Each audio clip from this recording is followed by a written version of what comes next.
ભરૂચના દૂધિયા રાજકારણમાં ભારે ગરમાવો આવ્યો છે। દૂધધારા ડેરીની ચૂંટણીમાં ભાજપ વર્સિસ ભાજપ થયું છે।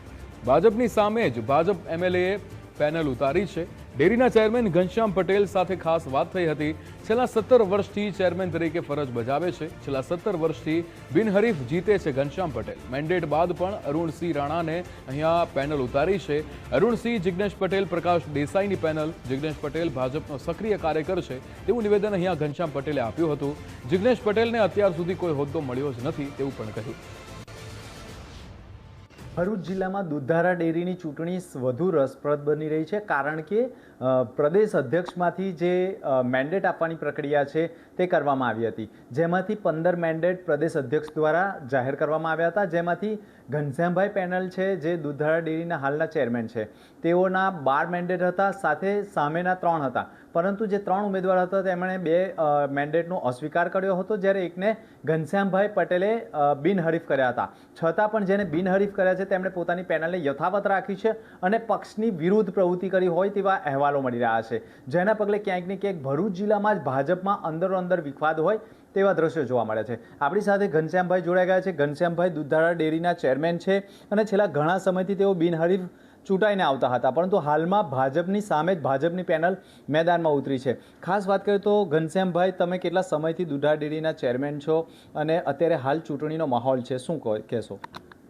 હું 2008થી આ દૂધધારા ડેરીના ચેરમેન તરીકેની જવાબદારી નિભાવું છું। લગભગ 17 વર્ષ થઈ ગયા છે મને, અને હાલમાં જે ઇલેક્શન ચાલી રહ્યું છે એમાં મને ભારતીય જનતા પાર્ટીએ જે મેન્ડેટ આપ્યા છે એ મેન્ડેટ મુજબના ઉમેદવારો આપણે ઊભા રાખ્યા છે।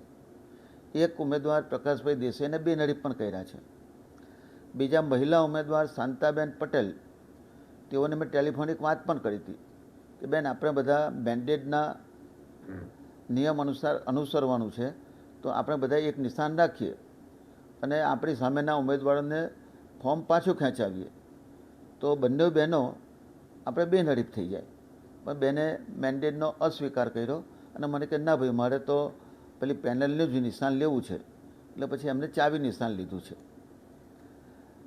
બાકી દૂધધારા ડેરીની ચૂંટણીમાં બાકી ઇલેક્શન થવાનું છે, થશે અને અમે જીતીશું એવો મને પૂરેપૂરો વિશ્વાસ છે।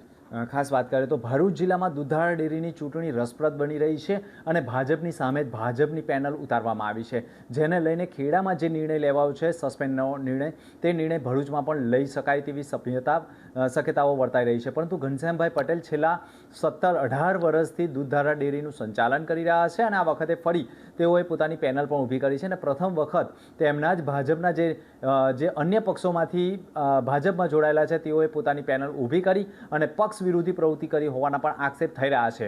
આવનાર સમયમાં પ્રદેશ અધ્યક્ષ કોઈ પણ મહત્વનો નિર્ણય લઈ શકે તેવા એંધાણો પણ વર્તાઈ રહ્યા છે, પરંતુ સંપૂર્ણ દૂધધારા ડેરીની ચૂંટણી મતદાન બાદ વધારે રસપ્રદ બને અને કોણામાં કેટલો દમ છે તે પણ આવનાર સમયમાં જોવા મળી જશે। પરંતુ ઘનશ્યામભાઈ પેનલ છેલ્લા 17 વર્ષથી દૂધધારા ડેરીનું સંચાલન કર્યા છે અને તેમને વિશ્વાસ છે કે તેઓ પોતાની પેનલ સાથે દૂધધારા ડેરીનું સંચાલન યથાવત રાખનાર છે।